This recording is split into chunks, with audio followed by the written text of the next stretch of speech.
Well, it looks like we are nearing the end of the race for the White House, with Donald Trump set to return as the 47th president of the United States. That's because he is rapidly nearing the electoral college victory that he needs to become president again. Remember, what the electoral college is that in the United States, you have 50 states, and each state has a certain number of electoral college votes that are assigned to it. So 50 states totals up to 538 electoral votes. It's the number of congressmen and the number of senators you have based on population and so on and so forth. And in order to win, if there are 538 total electoral votes and you have 270 electoral votes that you need to win, that is the majority mark. Right now, Donald Trump is at 246. He is just 24 electoral votes away from winning the presidency. Kamala Harris trailing far, far behind at 187. And that's what ordinarily you could still say that Kamala Harris is a shot of winning. But the problem for Kamala Harris is that the key swing states in which she needed to swing a victory, she has not been able to do. We keep talking about swing states in the United States. The problem is with American politics that some states are always pro-Democrat and some states are always pro-Republican. Right? And therefore, there are only 7 or 8 states that are really toss-up states, battleground states, which will decide the election. There were 7 of them in this election. I'll mention them for you. Wisconsin, Michigan, Pennsylvania, North Carolina, Georgia, Arizona, Nevada. Trump has taken 2 of them. He's taken 2 swing states already. He's already flipped them. Those are North Carolina and Georgia. North Carolina was a state that he had won in 2020, so that wasn't such a big deal. But Georgia was a state that Joe Biden had won in 2020, the 2020 election. That is a state that has now moved to Donald Trump. And in the remaining 5 battleground states, he is leading in every single one of those states. It's been a seesaw battle. At sometimes you saw Kamala Harris ahead, sometimes you saw Donald Trump ahead. But now it seems quite clear that in Michigan, for example, Kamala Harris is over 200,000 votes behind Donald Trump. She was ahead previously. In the state of Wisconsin, she is again 120,000 votes behind Donald Trump. In Pennsylvania, she is 200,000 votes behind Donald Trump. Arizona, it was just a matter of 1,000 votes at one point in time. That gap has now extended to 16,000 votes. And in Nevada, she is 36,000 votes behind Donald Trump. And you would say ordinarily that, oh no, there are more votes yet to come in. But in fact, we are actually nearing a stage where all the votes are pretty much already in Pennsylvania, which is a crucial state that Kamala Harris, she could not win without winning at least some of these crucial battleground states. Unfortunately, she has won none of them at this point in time. And at this point in time, she seems unlikely to win any of them, which is a monumental failure for her campaign, unable to deliver that election victory that she so badly needed, because she's at 187 electoral votes. She needed to win the states of Pennsylvania. That would have given her around 20 electoral votes, would have taken her to around 206 electoral votes. Michigan would have added another 10, 15 or so, and Wisconsin would have added another 10. That would have put her in competitive range. It would have put her close or at least tied to Donald Trump.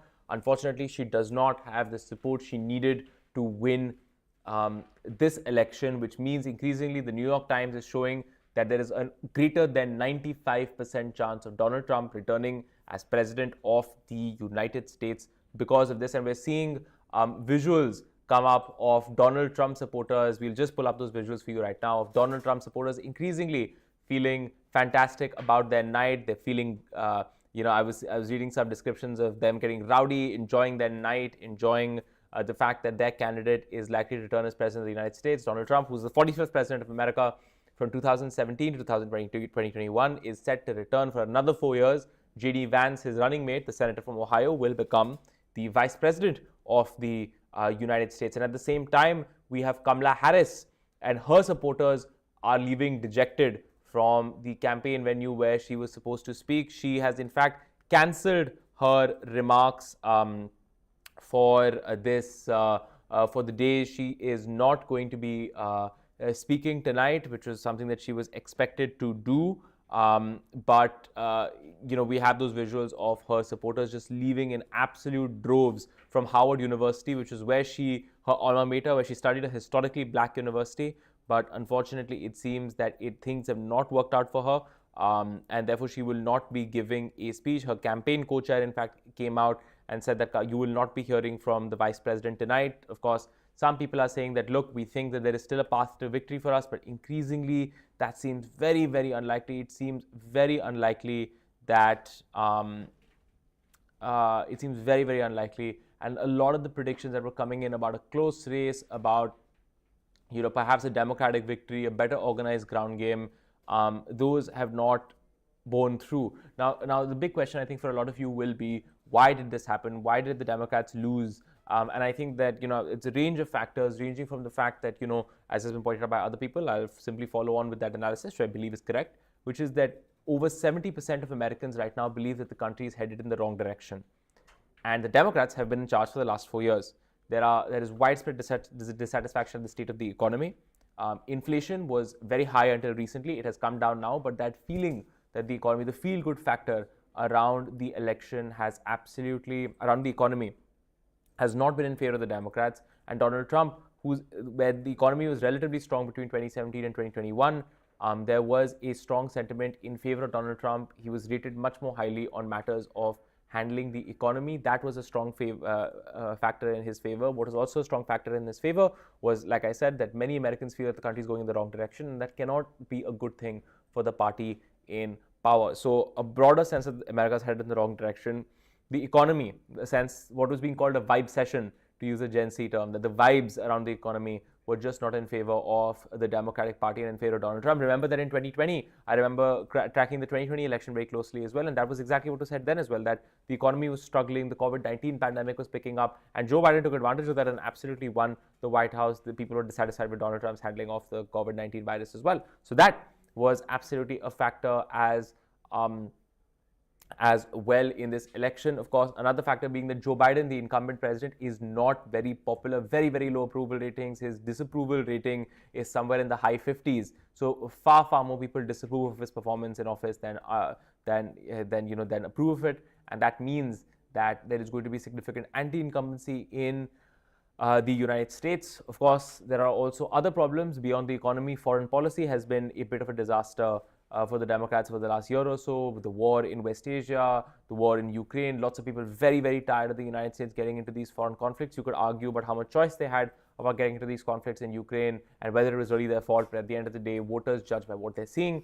Donald Trump has pitched himself as the candidate who never got America involved in a war. He never got involved in any conflict. He ended conflicts, and that was something that appealed to a nation that really, really does not want to get involved in foreign wars and foreign conflicts in the way that it has in the past. So those are just a range of reasons. Some people talking about whether the fact that Kamala Harris is a woman of color in a tight election, was that the right call for the Democrats? Of course, you can keep arguing about that, but then some questions about whether this mirrors 2016 and Hillary Clinton's fight against Donald Trump. But really what has harmed the Democrats because of all of these reasons is that they've lost key demographic points. They've lost Latino voters, Hispanic American voters who were traditionally very, very strongly Democratic, have shifted very, very strongly towards Trump.